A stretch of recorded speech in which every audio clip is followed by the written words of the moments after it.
Scott Bolden is the chair of the National Bar Association's Political Action Committee. He supports the NFL players protesting the flag, and he joins us tonight. Mr. Bolden, thanks for coming on. Hey, thank you for having me. So what would the reaction be from all the wise people on television if players were protesting the Mexican flag?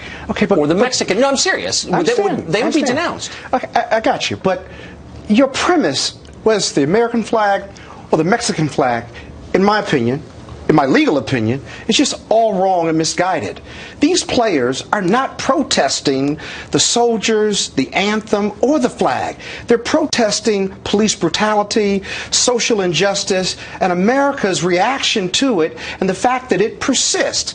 Now, if you don't believe how do you know that? Yeah, I know that because... They haven't said that. Well, they certainly have said that. No, they haven't. They've said that repeatedly. The majority of many teams. I was at the game on Sunday night, and the Raiders, almost every single player, sat for the national anthem. Absolutely. And sat as the colors were presented. And not one of them gave a speech there or on Twitter. Nor were they before a game. So all I know is I watched this or after the game. They didn't explain themselves. They protested the American flag and the singing of the national anthem. That's not true. Well, I watched it. They love the flag, and they love this country, and they love the U.S. Constitution as much as possible. How do you know? Because I've listened to them. I've listened to them. Most of these guys have said not one word about it. Now, them linking arms with the owners and showing unity, Donald Trump drove that narrative because he thought that he wanted them fired. What happened is even his buddies who own teams linked arms with those black and brown ball players. Well, that is true. He drove that. And the white ball players. I mean, look, it's not necessarily... Look, I saw a ton of white players sitting out the national anthem on Sunday night. Exactly. This is not an inherently racial issue. I'm sorry, it's just not. I mean, there are white players, white owners doing the same thing. If they're supporting black players, and those black players, whether it's Colin Kaepernick or someone else, they're protesting social injustice and police brutality and the fact that it's not been addressed by this president and others. Then how about this? Okay, why not say that? These are some of the most powerful people in our society. They have the loudest possible megaphone. They can tell us what they think. Well, Tucker, they do say that. Why are You're not listening to them. They do say that. I'm in the news business, man. I'm listening clearly very you're not carefully. listening to it if you don't think that's what they're protesting. But why not just say it? Why pick our national... Because here's the truth. We fly the flag, we sing the anthem, we do all these silly civic rituals because we don't have a lot in common otherwise as Americans. We're not... millennia old. Issue. No, it's the issue. When you start attacking national symbols, it raises the obvious question, which is, why are we all united as one? What do we have in common? I'm serious. But see, your premise is fundamental. We're never going to agree on this issue or this interplay. Well, but your position doesn't make any sense. Why sit for the national anthem if it has nothing to do with the national anthem, with the national symbol? Why not write a piece or give a speech and say, I'm mad about police brutality? In which case, I would, and I mean it, I would say that's a fair thing to be mad about. You can't define how I exercise my First Amendment or these players do. I'm not seeking to define it. Well, you are. If you tell me I can't protest while the anthem is playing, then you're telling me when, where, and how I can protest. And those soldiers fought for my right to do that. Come on, don't even go down that. That's beneath you. It's a fair path. It's not beneath you. No, it isn't. I am not. By the way, night after night, I defend the First Amendment free expression against attempts by the left. Except these ball players. But I'm not attacking their right to do that. That's wrong. Okay, so I'm not doing that. Then. So they that goes without saying. Right, so I don't have to I stated it. And I don't have to stand for the national anthem then, right? Of course you don't have to stand for the national anthem. So why are you criticizing them? But you should. Oh, you shouldn't scream. No, it's the same issue. I'm not arguing that the government should intervene. I'm arguing that decent people should behave a certain way. And if you care about this country, you should express it by the way you behave in public, especially if you're famous. Well, let me ask you this. That's what I'm saying. Let me ask you this. If I were to stand and do jumping jacks during the national anthem, would you find that disrespectful? If I was to raise my fist and stand, would you find that disrespectful? I would. Because I would. And I'll tell you why. Because it's intended that way. They're waging an attack on the idea of America that is illegitimate and fundamentally corrupt. And my point is that, well, that should be legal and is protected by the First Amendment. Exactly. Yeah. And I hope you're out. I hope that you're out defending Milo and the rest. Country, right? This is an imperfect country. It's an imperfect Police country. brutalize young black and brown men. And white men too. They do. Yeah, they do. Well, let me give you a statistic. Almost every African American in this country has a bad experience report about the police. But I'm not contesting that. When they call the police, they're not protecting and serving. They're doing a lot more than that. Look, I actually think that's a valid conversation to have, and I've said it many times in this show. And I'm one of the only conservatives I know who's willing to say, you know, I think police brutality is something that we should discuss. And protests but they're are not never convenient. They're attacking the flag and the country. And I'm just telling you that when the richest people in a society decide the country they are supposed to be running is corrupt, it falls apart. That's all I'm saying. Why won't you acknowledge that? This country is corrupt. You'd agree with that. It's an imperfect union, and it's been even more imperfect for black people and brown people. So does that mean it's fundamentally a rotten place? White America the message they're isn't doing their part in fixing and correcting and working with people of color to make this country better. I'm just wondering, I didn't expect to go down this road with you, but then I didn't know you were going to uncork racist sentiments like that on my show. Race matters, and it always matters. But I wonder if you feel, hold on, if you feel a little tinge of conscience to make a generalization based on race about an entire group of people you don't know. What I see, and what others see. Really? Let me tell you the real problem. So I wonder if you were to flip that around, you'd be bounced out of here and out of your job at your fancy law firm in about 10 minutes. All. Yeah, because you're making I got a racial generalization. I got a First Amendment. I'm not making generalization. Let me tell you how I know I'm right. Let me tell you how I know I'm right.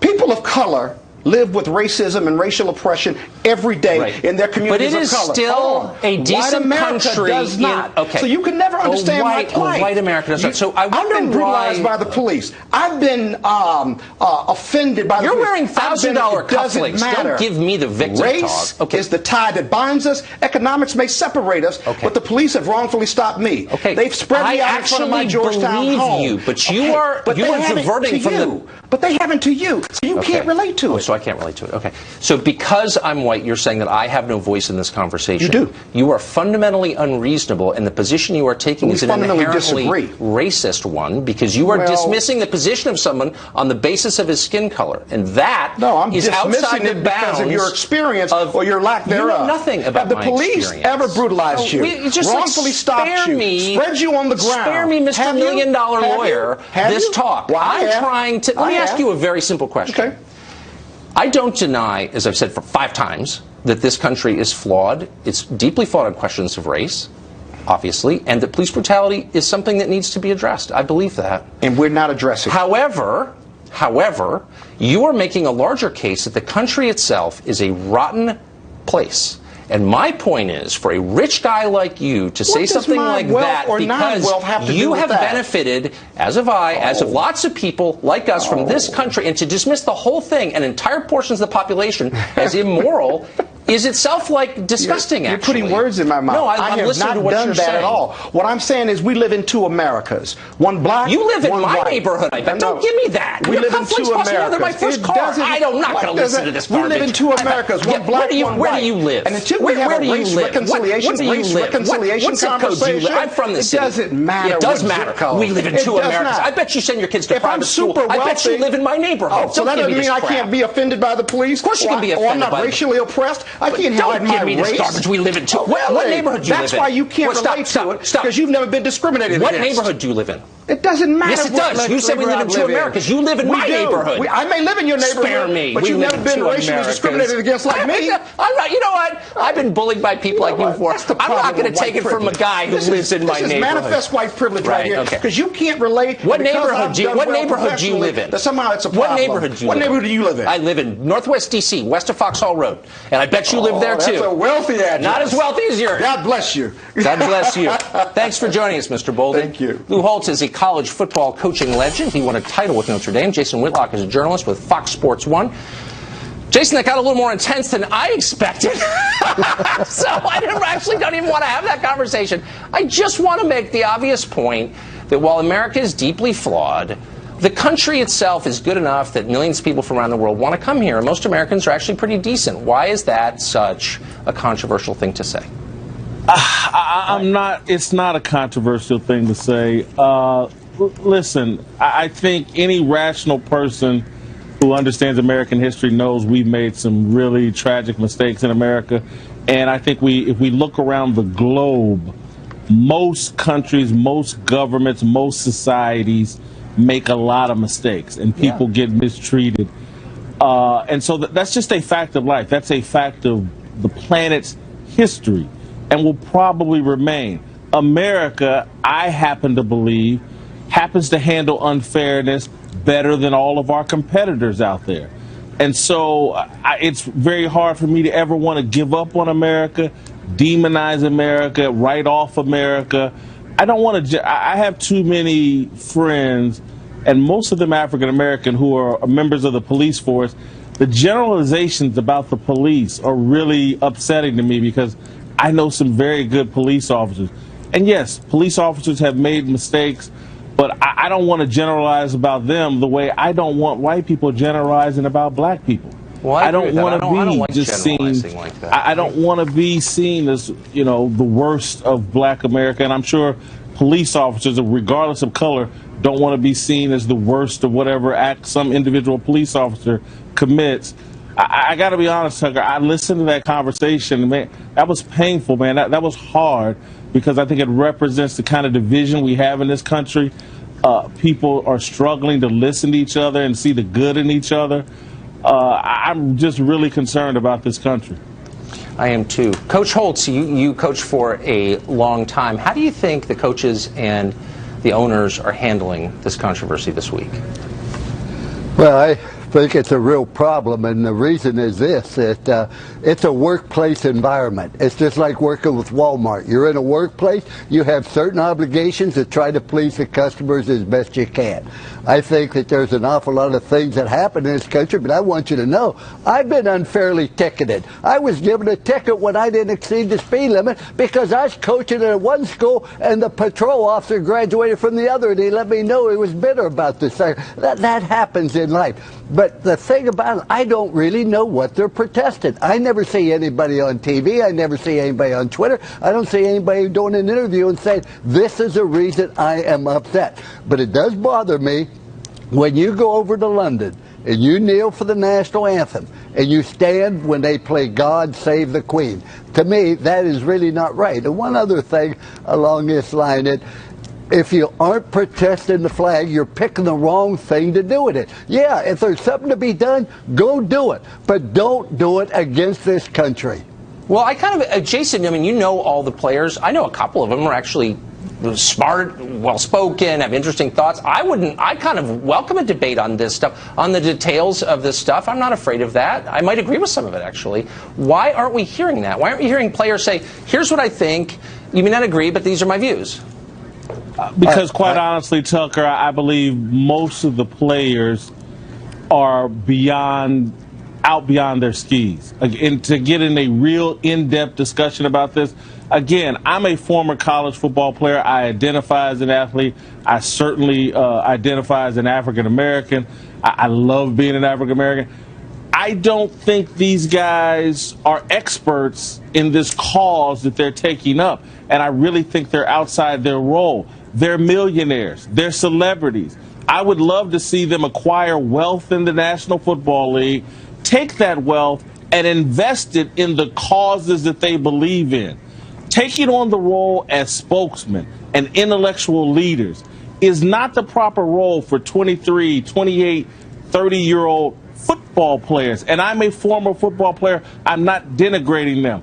I'm just saying people have different roles. There are people who can focus on this issue 24/7, and this is their life's passion. Getting into this racial discussion and getting into these deep political discussions, it's not a part-time job. It's not something you do in your spare time in between learning a playbook.